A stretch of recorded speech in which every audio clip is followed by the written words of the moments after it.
மேஷ ராசி அன்பர்களே, இன்று மதியம் வரை சந்திரன் உங்கள் ராசிக்கு 11ஆம் இடத்திலே இருக்கின்றார். உங்களுடைய ராசி அதிபதி செவ்வாய் ராசிக்கு 6ஆம் இடத்திலே இருக்கின்றார். ஆகவே மனம் சந்தோஷமாக இருக்கும் இன்றைய நாளிலே.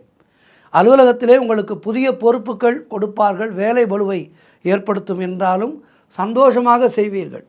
உடல் ஆரோக்கியம் நன்றாக இருக்கும். வெளியூர் பிரயாணங்கள் பெரும் வெற்றியையும் லாபத்தையும் தரும். இன்றைய நாளிலே உங்களுக்கு பணவரவு அதிகரிக்கும். அதனால் பொருளாதாரம் திருப்திகரமாக இருந்து கடன்கள் எல்லாம் அடைகின்ற ஒரு நல்ல சூழ்நிலை ஏற்படும். வேலை இல்லாதவர்களுக்கு நல்ல வேலை கிடைத்து வாழ்க்கையிலே ஒரு நல்ல நிலைக்கு உயர்வீர்கள். நண்பர்கள் மூலம் அனுகூலம் உண்டாகும். குழந்தை பாக்கியத்திற்காக காத்திருக்கின்ற தம்பதிகளுக்கு சந்தான பிராப்தி நிச்சயம் உண்டு. வியாபாரத்திலே நல்ல முன்னேற்றம் ஏற்படும். காரிய தடைகளெல்லாம் விலகி எடுக்கின்ற முயற்சிகளிலே வெற்றிகள் தேடி வருகின்ற நாள் இன்றைய நாள். சிவபெருமானை வணங்குங்கள். வாழ்த்துக்கள்.